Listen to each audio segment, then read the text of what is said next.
Good morning students. Now today we are going to start our next unit, unit 9, coordination compounds. This unit is very important and also very interesting unit of inorganic chemistry. In this unit we discuss all properties of coordination compounds. Coordination compounds or complex compounds. Complex compounds भी कहते हैं इन्हें. We have already discussed in unit 8 d block elements that most of the transition elements form complexes. तो आज हम उन्हीं complexes के बारे में इस यूनिट में स्टार्ट करेंगे कि coordination complex कैसे बनते हैं, coordination compounds की क्या properties है. ठीक है. Before starting this chapter coordination compounds, start करने से पहले हमें कुछ बेसिक टर्म्स पता होनी चाहिए जो इस चैप्टर में यूज होगी. तो सबसे पहले हम स्टार्ट करते हैं एडिशन कंपाउंड्स हमें पता होनी चाहिए क्या होते हैं. Addition molecules. तो आप हेडिंग डालिए एडिशन कंपाउंड्स. देखिए जैसे कि नाम है addition compounds, those compounds which are formed by addition of two और more compounds. For example, if we add KCl plus MgCl2 plus water और ये आपका इन सभी कंपाउंड्स को मिला के, दोनों कंपाउंड्स को मिला के एक कंपाउंड बने KCl.MgCl2.6H2. तो ये एक कंपाउंड जो होगा ये कैसा कंपाउंड होगा? Addition compound formed by addition of two or more compound. KCl और MgCl2 को मिला के बने तो एडिशन कंपाउंड्स इन्हें कहेंगे जो दो सॉल्ट या दो से ज्यादा सॉल्ट्स को मिला के बनते हैं. तो this is the addition compound. अब एडिशन कंपाउंड्स की आपकी टू कैटेगरी होती है. देखिए एडिशन कंपाउंड्स को हम टू टाइप से क्लासिफाई करते हैं.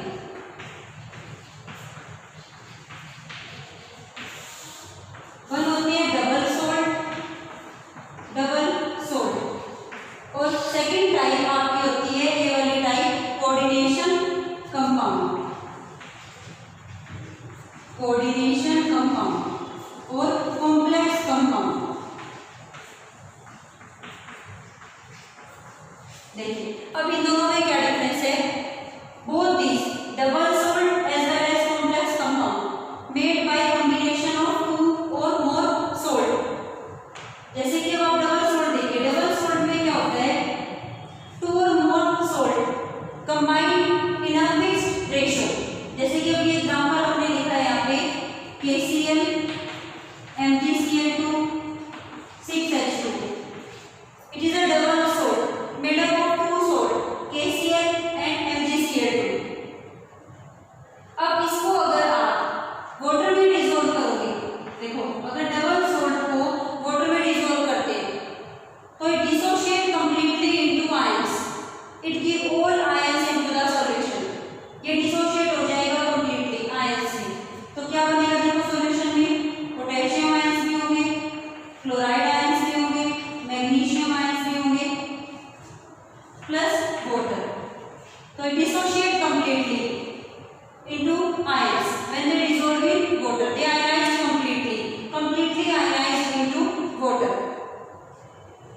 Coordination compounds क्या होता है? देखो coordination compound is also made up of combining two salts. They combine potassium cyanide with FeCN2. तो आपके पास एक कंपाउंड बनेगा K4FeCN6 इस टाइप का. तो this is a coordination compound also made up of combining two salts. दो salt को मिला के बना. ये कोऑर्डिनेशन कंपाउंड है.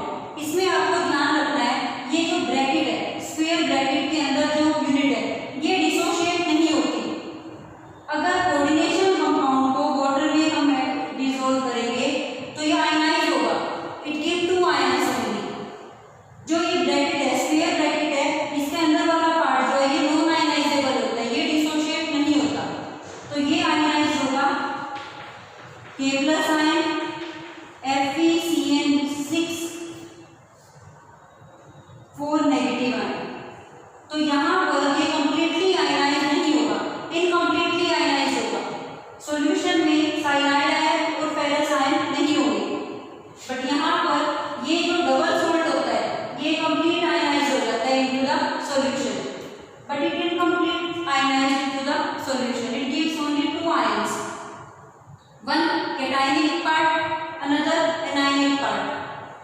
कोऑर्डिनेशन इसको बोलते हैं, जो ब्रैकेट होती है इसको हम आगे पढ़ेंगे। ब्रैकेट वाला जो एक पार्ट होता है अंदर वाला complete portion, this is known as coordination sphere.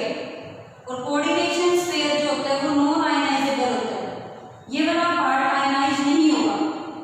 तो आपका ये जो सॉल्यूशन है सिर्फ किन आयंस का टेस्ट देगा, only give test for potassium ion, but double salt give test for all ions in the solution, give positive test for all ions, but it give positive test for potassium ions. cyanide ion के लिए यहाँ पर test positive नहीं आया, because cyanide ion ionise नहीं हुआ।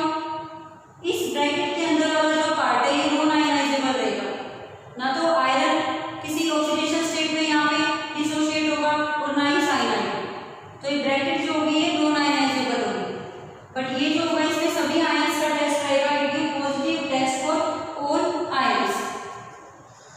एक और पॉइंट है इसमें देखिए, डबल सोल्ट को जैसे ही हम वाटर में डालते हैं कंप्लीटली लॉस देयर आइडेंटिटी, अपनी आइडेंटिटी को कंप्लीटली लॉस कर देता है and give ions, but complex compounds not completely loss their identity, completely identity अपनी लॉस नहीं करते। ये वाला जो पार्ट है आपका, ये वाला जो स्क्वायर ब्रैकेट के अंदर एनक्लोज है, ये अपनी आइडेंटिटी लॉस नहीं करता, ये एज इट इज रहता है। तो ये अपनी आइडेंटिटी को लॉस नहीं करता, but it completely loss their identity, they completely loss their identity. ठीक है, तो ये डिफरेंस रहेगा डबल सोल्ट और कोऑर्डिनेशन कॉम्प्लेक्स में। हमने इस चैप्टर में ये वाले कंपाउंड्स पढ़ने हैं डिटेल में। देखो आपने टू डबल सोल्ट का एग्जांपल और भी किए हुए हैं, आपने मोहर सोल्ट का फॉर्मूला क्या होता है, देखो ferrous sulphate, ammonium sulphate, 6H2। तो ये भी एक एग्जांपल है डबल सोल्ट का, made by combining two salts FeSO4 और ammonium sulphate. When they dissolve in water, they completely dissociate into ions. They give positive test for all ions, ferrous ion, sulfate ions, ammonium ions, सभी के लिए positive test आएगा।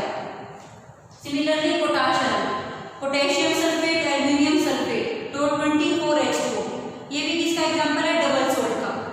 Complete ionize होगा solution में और give positive test for all ions, potassium ions, sulphate ions, aluminium ions, सभी के लिए पॉजिटिव टेस्ट होगा। बट कोऑर्डिनेशन कंपाउंड्स में ऐसा नहीं होता, जो इस ब्रैकेट के अंदर होते हैं आयन, उनके लिए पॉजिटिव टेस्ट नहीं शो होगा, क्योंकि वो नॉन आयनाइजेबल होंगे, और जो बाहर होगा इस ब्रैकेट के आयन सिर्फ वही आयनाइजेबल होगा और उसके लिए पॉजिटिव टेस्ट शो होगा। सॉल्यूशन में पॉजिटिव टेस्ट आएगा फॉर पोटेशियम आयन। तो अब हम स्टार्ट करते हैं कोऑर्डिनेशन कंपाउंड से। ठीक है, अब वन बाय वन आप ये देखिए। फर्स्ट केस में देखिए कोऑर्डिनेशन कंपाउंड, इसको अगर हम आयनाइज कराते हैं, देखिए अगर हम इसको आयनाइज कराते हैं तो ये कौन सा आयन देगा, K+ आयन, FeCN6, और ये वाला जो पार्ट है अगर ये हट जाएगा तो चार्ज जो इस पे आएगा उसी को बैलेंस कर देंगे फॉर पोटेशियम, तो यहाँ पे चार्ज होगा फॉर नेगेटिव। तो अब आप इसमें देखिए कोई भी कोऑर्डिनेशन कंपाउंड जो भी होता है उसके टू पार्ट्स होते हैं। ठीक है, मैं आपको बताना चाहूंगी, कोऑर्डिनेशन कंपाउंड कोई भी होता है made up of two part, one coordination sphere, एक पार्ट होता है कोऑर्डिनेशन स्फीयर और सेकंड पार्ट होता है आयनाइजेबल स्फीयर, और also known as ionizable entity या आयनाइजेबल आयन भी बोलते हैं। तो हम इसमें देखिए इसके टू पार्ट होते हैं। अगर हम कोई भी कॉम्प्लेक्स लिखते हैं, सपोज ये कॉम्प्लेक्स लिखा हुआ है, ये ब्रैकेट बनी हुई है, इस ब्रैकेट को हम क्या कहेंगे, कोऑर्डिनेशन स्फीयर। ये जो पोर्शन इस ब्रैकेट के अंदर होगा, कंप्लीट जो भी होगा उसको हम कहेंगे कोऑर्डिनेशन स्फीयर। ये पार्ट होगा आपका कोऑर्डिनेशन स्फीयर। बाहर इसके जो भी आयन होगा, जो इस पे जितना चार्ज होगा उसको बैलेंस करने के लिए लगा होगा, वो बाहर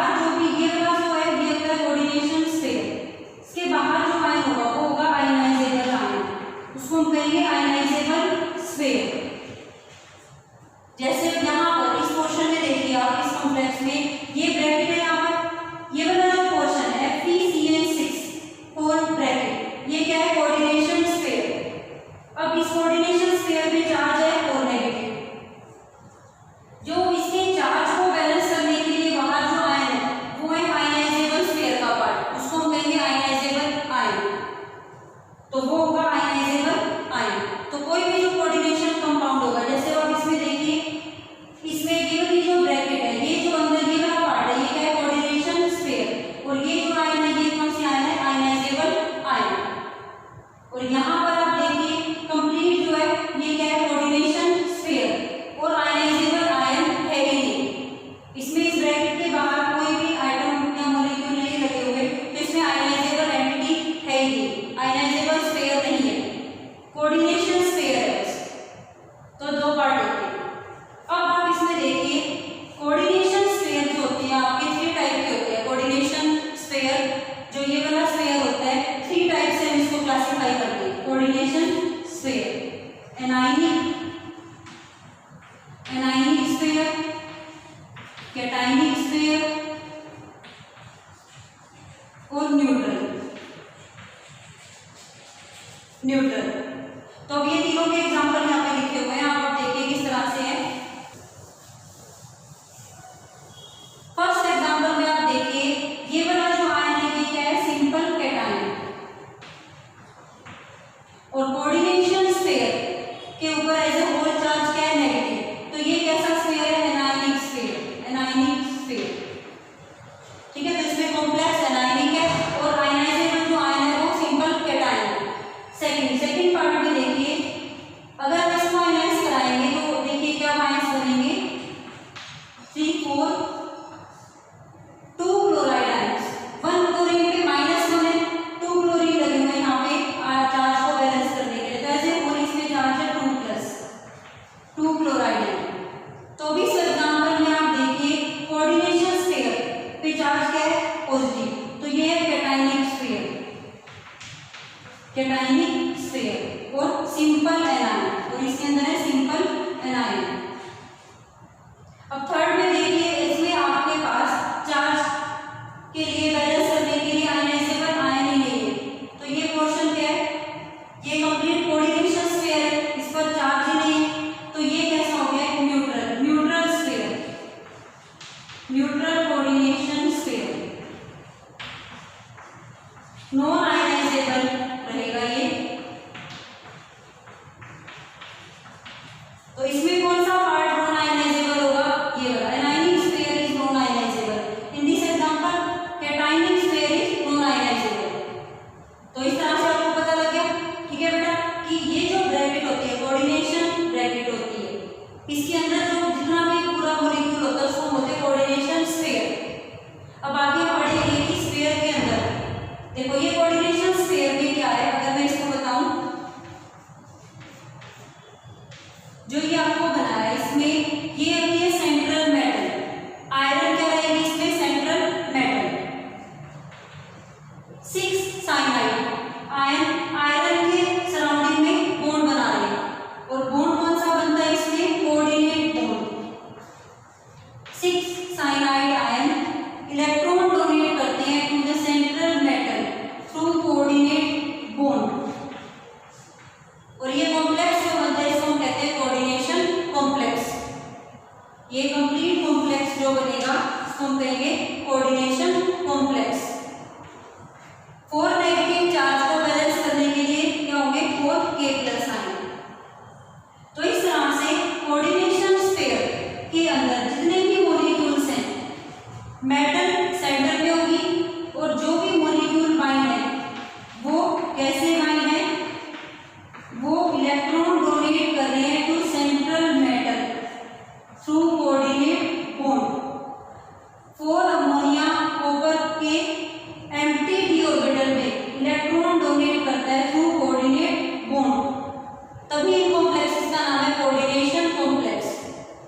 सबसे मेन पार्ट है। अब इस मेटल की चॉइस कैसे होती है, देखिए जो ये मेटल होती है ये कौन सी होती है, mostly transition elements form this coordination compounds. लेकिन इनकी चॉइस के लिए बेस्ट ट्रांजिशन मेटल्स को माना, transition metals form coordination compounds, D block elements, D block elements. तो ये जो सेंट्रल मेटल होती है इसकी चॉइस किसके बेस पे होती है, कुछ कंडीशंस हैं, उन कंडीशंस के साथ देखा जाता है कि वो मेटल बेस्ट मेटल होगी जो choose as a central metal atom. तो क्या कंडीशन है, देखिए एक तो स्मॉल साइज होना चाहिए मेटल का, स्मॉल साइज। सेकेंड, अगर high effective nuclear charge, metal है high effective nuclear charge, high effective nuclear charge. और सबसे मेन जो पॉइंट आपको ध्यान रखना है, must have vacant orbitals, must have vacant orbitals. ये सबसे मेन पॉइंट है। जो मेटल एक्ट करेगी as a central metal ion उसके पास वेकेंट ऑर्बिटल होने चाहिए। देखो वेकेंट ऑर्बिटल अगर होंगे तभी जो सराउंडिंग में मॉलिक्यूल है वो अपना एक इलेक्ट्रॉन पेयर डोनेट करेंगे to this vacant D orbital. Vacant orbitals में अपने इलेक्ट्रॉन्स को डोनेट करेंगे थ्रू कोऑर्डिनेट बॉन्ड। तो आप देखिए सेंट्रल मेटल जो है, सेंट्रल मेटल आयरन है, इसमें आयरन की कॉन्फ़िगरेशन क्या होती है, देखो आयरन की आउटर कॉन्फ़िगरेशन हम बनाते हैं आर्गन 18 3d6 4s2। अब 3d6 हमने मिल गया 4s2। तो इसके पास वेकेंट ऑर्बिटल्स कहाँ है, देखिए फोर्थ शेल है, आउटर मोस्ट शेल कौन सी है, फोर्थ शेल।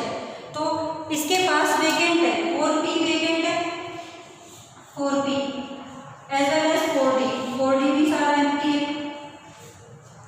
तो इसीलिए आउटर मोस्ट शेल क्या रहेगी डी ऑर्बिटल्स में, फोर्थ शेल, और फोर्थ शेल में 4p 4d ये सब एम्प्टी है।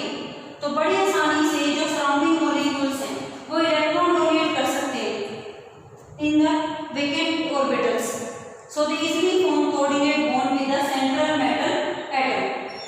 ठीक है बेटा, तो ये कंडीशंस जो है वो मतलब सेटिस्फाइड होनी चाहिए उस मेटल के लिए जो सेंट्रल मेटल आए थे। उसके बाद डी ऑर्बिटल्स होने, वेकेंट ऑर्बिटल्स होने जरूरी है, वेकेंट ऑर्बिटल्स। ठीक है, कोई भी है जैसे 4p और 4d है, वेकेंट ऑर्बिटल्स होने चाहिए।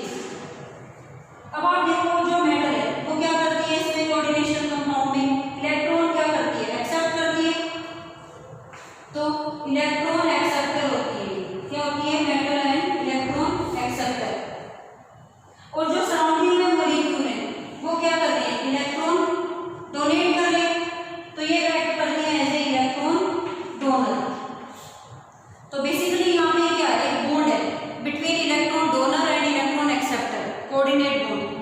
सेंट्रल मेटल क्या कर रही है, इलेक्ट्रॉन एक्सेप्ट कर रही है, और दोज एटम या those ions which accept electrons उन्हें क्या कहते हैं, लुईस एसिड, लुईस एसिड। तो central metal atom in a coordination compound act as a Lewis acid, electron acceptor. Surrounding molecules donate electrons, so they act as electron donor. और those atom या molecule which have tendency to donate electrons वो क्या होते हैं, Lewis base. तो ये act करते हैं एज ए लुईस बेस। तो ये भी आपको ध्यान रखना है, काफी इंपॉर्टेंट है। Central metal act as a Lewis acid, surrounding molecules known as Lewis base, they act as a electron donor. ठीक है, तो ये तो हो गया हमारा फर्स्ट पार्ट। सभी के लिए हम कोऑर्डिनेशन स्फीयर को देख के हम बता सकते हैं कि उसमें सेंट्रल मेटल क्या है। जैसे अगर आपके पास ये कॉम्प्लेक्स है तो आप इजीली बता सकते हो इसमें सेंट्रल मेटल क्या है, कॉपर, सेंट्रल मेटल कॉपर है। सेंट्रल मेटल इसमें है आयरन। ठीक है, नेक्स्ट अब इसमें है, देखिए कुछ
जो एटम और ग्रुप ऑफ एटम डोनेट करता है pair of electron to the central metal atom, उसको हम कहते हैं लिगेंड। तो ये क्या है? Ligands. Ligand very very important. इन सबके टाइप नेम सबको पता होने चाहिए। नोमेनक्लेचर करने से पहले आप सभी को ये अच्छे से लर्न होना चाहिए। एटम भी हो सकता है, ये ग्रुप ऑफ एटम भी हो सकता है, या पर्टिकुलर कोई भी group of atom which donate a pair of electron to the central metal atom known as ligand. अब हमें इनकी क्लासिफिकेशन करनी है। लिगेंड्स, लिगेंड्स को कैसे क्लासिफाई किया गया है, तो हम वन बाय वन इसकी क्लासिफिकेशन पढ़ेंगे। स्टार्ट करते हैं with first classification of ligand based on the charge. Classification of ligands, first classification start करेंगे based on the charge on the ligand.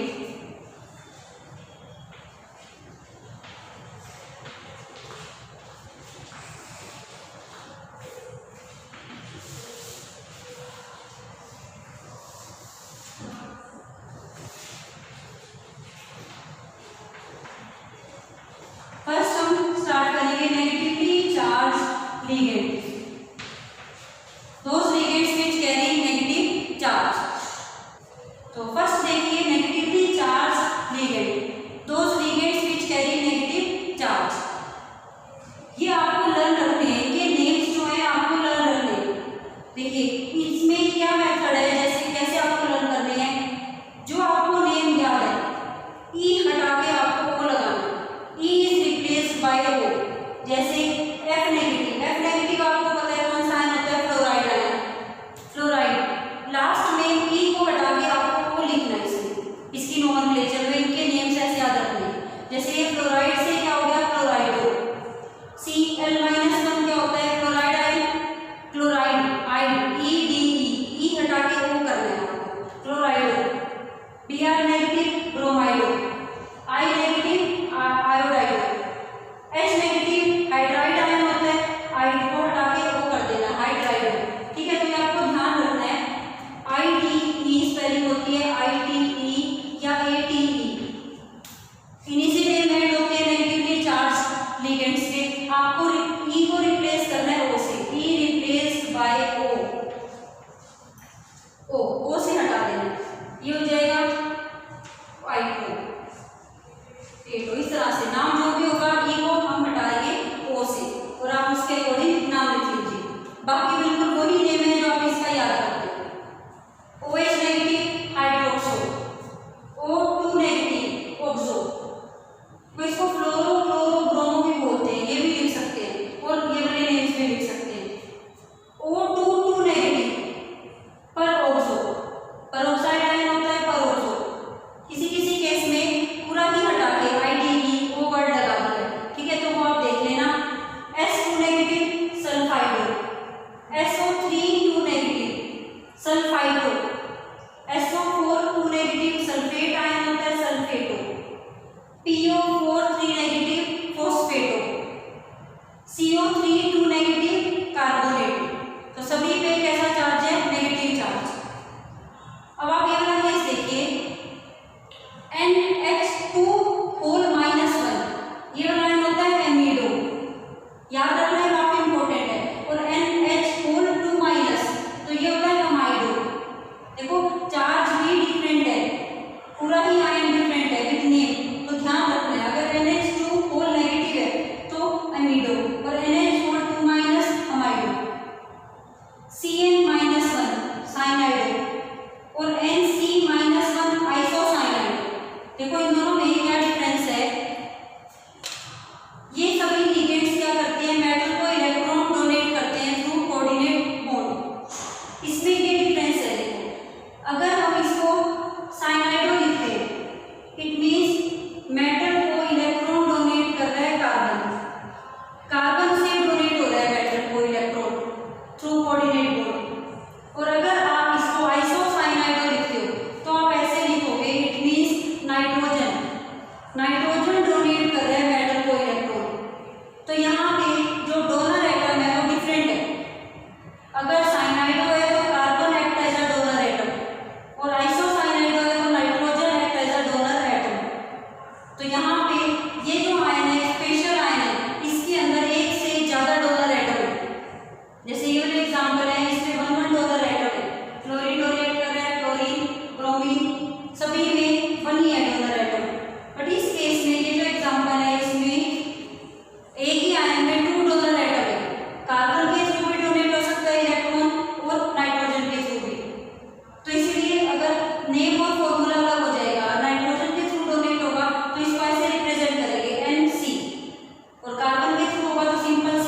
Nitro, linkage के लिए डोनर एटम है nitrogen. और अगर आपको ONO लिखा है किसी कॉम्प्लेक्स में लिगेंड, इट मींस वो वाला लिगेंड है नाइट्राइट। ठीक है, किसी किसी जगह पे आप ये इसका नाम ये भी देखोगे, इसको बोलते हैं नाइट्राइडो N और इसको बोलते हैं नाइट्राइडो O। दोनों के लिए हमने बता दिया लिंकेज से बोलते हैं। वैसे आपको ये वाला नाम इसका याद रखना है। NO2 के लिए नाम याद रखो नाइट्रो और ONO के लिए नाइट्राइडो। नेगेटिवली चार्ज लिगेंड ये भी होता है CO नेगेटिव, ठीक है, C2O4 as a whole 2 negative. तो ये होता है ऑक्सलेट आयन, ऑक्सलेटो। इसकी एब्रीविएशन यूज करते हैं, शॉर्ट एब्रीविएशन फॉर्मूले में OX लिखा होता है। तो अगर कहीं पे OX लिखा है तो आपको पहचान होनी चाहिए कि वो इस आयन के लिए लिखी है। ठीक है स्टूडेंट्स, तो इस तरह से आप कर लोगे। और इसमें देखिए अगर एक होता है NO2 नेगेटिव, देखो एक आयन ये भी होता है NO3 माइनस, ये NO3 माइनस नाइट्रेट आयन है, तो इसका नेम होता है नाइट्रेटो। ये आयन भी याद रखना है आपको, नाइट्रेटो। तो ये वाली लिस्ट हो गई नेगेटिवली चार्ज लिगेंड्स की। नेक्स्ट देखिए positively charge ligands. Positively charge ligands क्या होते हैं, ये आप नोट डाउन कर लीजिए सभी बच्चे, काफी इंपॉर्टेंट है। सभी बच्चों को इनके नेम्स अच्छे से लर्न होने चाहिए, तभी आप कॉम्प्लेक्स का नेम लिख सकते हो। कोई भी मिस्टेक नहीं होनी चाहिए इसकी स्पेलिंग में भी जब आप लिखो, क्योंकि अगर आपने इनके अल्फाबेट को डिफरेंट कर दिया, थोड़ा सा एमिडो से एमाइडो कर दिया, तो नाम बदल जाएगा, आयन ही बदल जाएगा। और ये लिंकेज और ये नाम स्वयं ध्यान रखना, ये मैं आगे पढ़ाऊंगी। जिन लिगेंड्स में एक से ज्यादा डोनर एटम होते हैं उन्हें एम्फीडेंटेट लिगेंड कहते हैं। तो ये उसी की स्पेशल टाइप है, एम्फीडेंटेट लिगेंड। जैसे इसमें देखो भी दो एग्जांपल्स और ध्यान आ रहे हैं, जैसे आपने अभी कराई है, देखो Cn माइनस को क्या लिखा, साइनाइडो, NC माइनस आइसोसाइनाइडो। एक आपका नाम होता है SCN नेगेटिव, थायोसाइनाइडो, थायोसाइनाइडो। तो NCS आइसोथायोसाइनाइडो। तो ये वाले भी दोनों जो है, इसमें भी आयन में भी more than 1 donor atom. Sulphur donate करेगा तो थायोसाइनाइडो, और नाइट्रोजन डोनेट कर रहे हैं तो आइसोथायोसाइनाइडो। ये जो वर्ड है ना थायो वर्ड जो होता है, ये सल्फर के लिए लगता है। जहां पर भी सल्फर लिंकेज की बात आती है तो वहां पे ये वर्ड लगाते हैं थायो। किसी भी नाम में आप ये जनरल वर्ड ऐसे ध्यान रखना, ठीक है। नेक्स्ट है positively charge ligands. Those ligands which carry positive charge but still they have 1 donor atom. It is coordinately bonded with the central metal atom. Positively charged. Positively charged ligand में example है NO positive, NO2 positive. NO2 positive nitronium ion और NO as a whole +1 nitrosonium ion. Last में ium word लगेगा, positive ion है ना, यम word लगेगा। NH4 positive ammonium ion, ये आपको सबको पता ही है, अमोनियम आयन। एक ही आयन होता है NH2 NH3 पॉजिटिव, लिंकेज यहां से रखिए इस वाले नाइट्रोजन से, हाइड्रोजीनियम आयन। ये कॉम्प्लेक्स होता है, ये कंपाउंड होता है NH2 NH2, अमोनिया का डेरिवेटिव है ये, इसका नाम है हाइड्रोजीन, हाइड्रोजीन। तो उससे बनाएंगे हाइड्रोजीनियम आयन। तो ये तो हो गए positive ion, nitrosonium ion, nitronium ion, ammonium ion, hydrogenium ion. Next कुछ न्यूट्रल लिगेंड्स भी होते हैं जिनका चार्ज नहीं होता, न्यूट्रल लिगेंड्स। वो कौन से होते हैं वो देखिए, सम न्यूट्रल लिगेंड्स।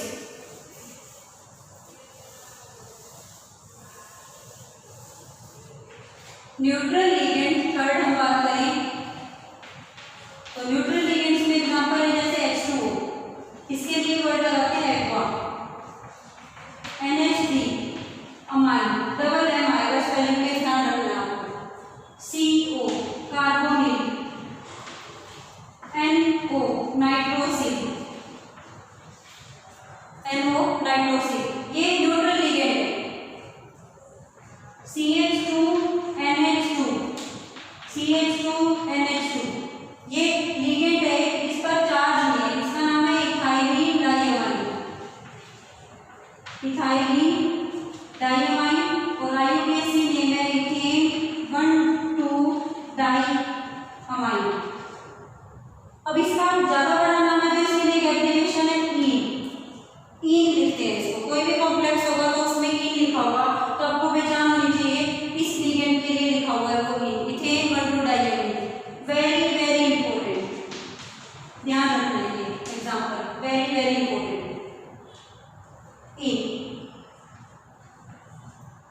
एक और अगर हम आपको इसमें पढ़े, ये आपका एग्जाम्पल आता है C6H5N pyridine.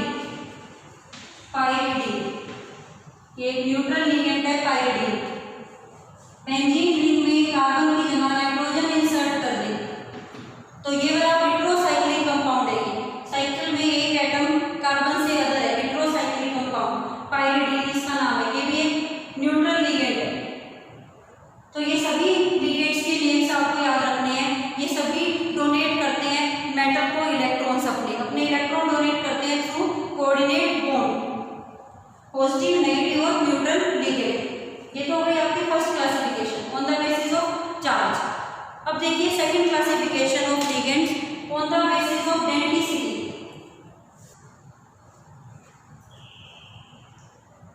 On the basis of density हमें ये पता होना चाहिए डेंसिटी। देखो डेंसिटी क्या होती है, one ligand one metal atom के साथ बॉन्ड बनाएगा, ठीक है। One ligand donate electron to one metal atom through coordinate bond. अब डेंसिटी क्या है, एक लिगेंड एक मेटल के साथ कितने बॉन्ड बनाएगा वो होगी उसकी डेंसिटी। एक लिगेंड मेटल को साथ वन एक बॉन्ड भी बना सकता है, एक लिगेंड मेटल के साथ एक टाइम पे टू बॉन्ड्स भी बना सकता है, और एक लिगेंड ही मेटल के साथ थ्री बॉन्ड्स भी बना सकता है, मोर देन थ्री बॉन्ड्स भी बना सकता है। तो कोई भी लिगेंड एक पर्टिकुलर मेटल के साथ कितने नंबर ऑफ बॉन्ड्स बना रहा है, कितने नंबर ऑफ कोऑर्डिनेट बॉन्ड बना रहा है, वो उसकी डेंसिटी होती है। The number of electron pair donated by the ligand to the same metal atom. Metal तो सेम ही रहेगी, मेटल सेम है, कितने नंबर ऑफ बॉन्ड्स के साथ वो ज्वाइन है लिगेंड, वो उस लिगेंड की क्या होगी density. Number of electron pairs, number of electron pairs that ligands can donate, ligands can donate to same metal atom is known as denticity. A number of bonds coordinate bonds formed by the ligand with a particular metal. किसी भी metal के साथ ligands कितने bond बनाते हैं time पे, वो होती है उसकी डेंसिटी। अगर डेंसिटी 1 है इसका मतलब लिगेंड ओनली वन बॉन्ड बनाता है with the metal atom. Density 2 है तो वो लिगेंड एक साथ टू बॉन्ड से ज्वाइन होते हैं विद द मेटल एटम। तो डेंसिटी 1 होती है तो लिगेंड होता है यूनिडेंटेट लिगेंड या फिर मोनोडेंटेट लिगेंड, मोनोडेंटेट भी कहते हैं। 2 होती है तो बाइडेंटेट लिगेंड। डेंसिटी 3 होती है तो लिगेंड मेटल के साथ 3 बॉन्ड्स बना रहा है, ट्राइडेंटेट लिगेंड। 4 बॉन्ड बनाता है टेट्राडेंटेट लिगेंड। इसी तरह से हम पेंटाडेंटेट, हेक्साडेंटेट और पॉलीडेंटेट लिगेंड्स पढ़ते हैं। तो अगर लिगेंड मेटल के साथ वन बॉन्ड बनाता है तो वो एग्जांपल है यूनिडेंटेट लिगेंड। तो जो मैंने आपको क्लासिफिकेशन अभी लिखवाई है आप उसमें चेक कर सकते हो कि कौन सा लिगेंड कितने बॉन्ड बना रहा है। देखिए जो स्टार्टिंग में हमने लिखे हैं नेगेटिवली चार्ज आयंस जो लिखे हैं वो सभी वन बॉन्ड बनाते हैं with one metal atom, one coordinate bond. ये जितने भी आपने नेगेटिवली चार्ज लिगेंड्स पढ़े ये कितने बॉन्ड बना रहे हैं, वन, ओनली वन बॉन्ड बनाते हैं with the central metal atom, coordinate bond. देखो बाइडेंटेट लिगेंड के एग्जांपल अगर पढ़े कि आपको देख के पता लग जाएगा उसमें कि कितने एटम डोनेट कर रहे हैं। बाइडेंटेट आप देखो, आपको ये नेगेटिवली चार्ज लिगेंड में आपने एग्जांपल पढ़ाई है ऑक्सीडेट 2 बॉन्ड बनाएगा with the central metal atom. एक ऑक्सीजन डोनर एटम ये और एक ये, तो इसके पास 2 डोनर एटम है, एक साथ ये 2 बॉन्ड्स बनाएगा with the metal atom, coordinate bond. तो ये कैसा लिगेंड हो गया, bidentate ligand. Similarly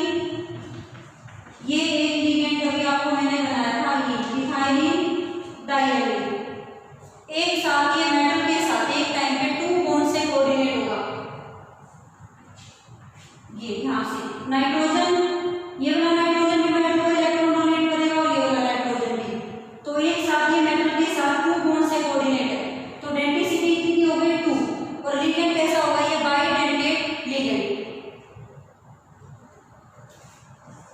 cyanide ion, हमने इसको मेथड से लिखा था। ये लिगेंड कैसा है, ये यूनिडेंटेट लिगेंड है, कैसा लिगेंड है, यूनिडेंटेट लिगेंड। मेटल को कार्बन से भी डोनेट कर सकता है ये, और मेटल को नाइट्रोजन से भी डोनेट कर सकता है, नाइट्रोजन वाली साइड से भी डोनेट कर सकता है इलेक्ट्रॉन। बट एक टाइम पे कितने बॉन्ड बनता है, एक ही, तो कैसा है, यूनिडेंटेट लिगेंड। यूनिडेंटेट लिगेंड है ये, बट इसके पास एक से ज्यादा डोनर एटम है, एक बार कार्बन के थ्रू डोनेट कर सकता है, एक बार नाइट्रोजन के थ्रू, बट बॉन्ड एक ही बनाएगा एक टाइम पे, तो लिगेंड कैसा होगा, unidentate ligand, but contain more than 2 donor atom. ये काफी इंपॉर्टेंट है, ध्यान रखना, यूनिडेंटेट लिगेंड है बट एक से ज्यादा डोनर एटम है इसके पास। those unidentate ligand which contain more than 1 donor atom known as amphidentate ligand, amphidentate ligand, very important, those ligands which contain more than 1 donor atoms known as amphidentate ligand. Cyanide ion is an amphidentate ligand. It contains 2 donor atoms, carbon as well as nitrogen. Similarly, nitro also known as amphidentate ligand. Unidentate ligand है, एक बार में एक ही bond बनाएगा metal के साथ, but 2 donor atom है, nitrogen as well as oxygen, तो ये भी क्या हुआ, एम्फीडेंटेट लिगेंड। ये भी एम्फीडेंटेट लिगेंड है। आइसोसाइनाइडो और थायोसाइनाइडो और आइसोथायोसाइनाइडो, ये भी क्या है, एम्फीडेंटेट लिगेंड, मेटल के साथ एक से ज्यादा एटम से बॉन्ड बना सकते हैं, contain more than 1 donor atom, but only form 1 bond with metal, एक ही बॉन्ड बनाएंगे एक टाइम पे, तो यूनिडेंटेट है ये सभी, बट एक से ज्यादा डोनर एटम है, that's why they are known as ambidentate ligand. तो आपको इन दोनों की डेफिनेशन में कंफ्यूज नहीं होना, बाइडेंटेट और एम्फीडेंटेट, ठीक है। बाइडेंटेट लिगेंड क्या होता है, जो एक साथ मेटल के साथ 2 बॉन्ड बनाए, इसके पास 2 बॉन्ड है, 2 बॉन्ड से कोऑर्डिनेट होगा एक टाइम पे, ये होगा बाइडेंटेट, बट ये एक टाइम पे बॉन्ड तो एक ही बनाएगा, इसके पास डोनर एटम एक से ज्यादा होंगे, तो ये होगा एम्फीडेंटेट लिगेंड। तो इसलिए इन दोनों को बहुत अच्छे से करना है, बहुत ध्यान से करना है। जैसे ये वाला लिगेंड भी कैसा है, इसके पास एक ही डोनर एटम है नाइट्रोजन, बट 2 साइड से वो डोनेट कर रहा है, तो बाइडेंटेट है।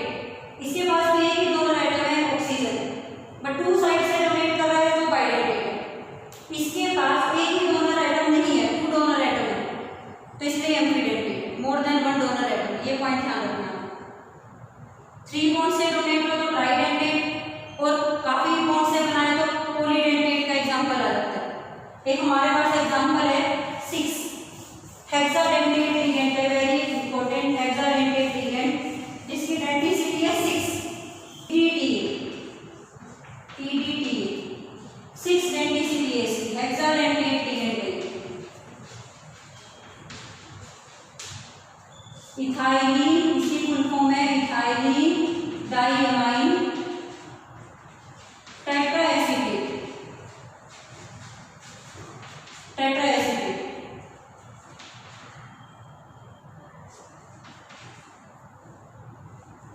नाइट्रोजन से बाइंडिंग होगी इसमें, थाइलिन डाइअमाइन।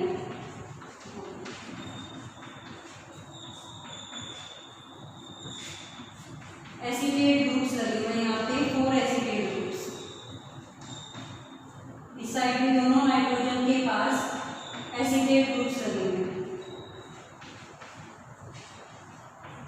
तो आप देखिए इसके पास एक साथ, इसके पास 6 साइड्स हैं डोनेट करने के लिए मेटल को,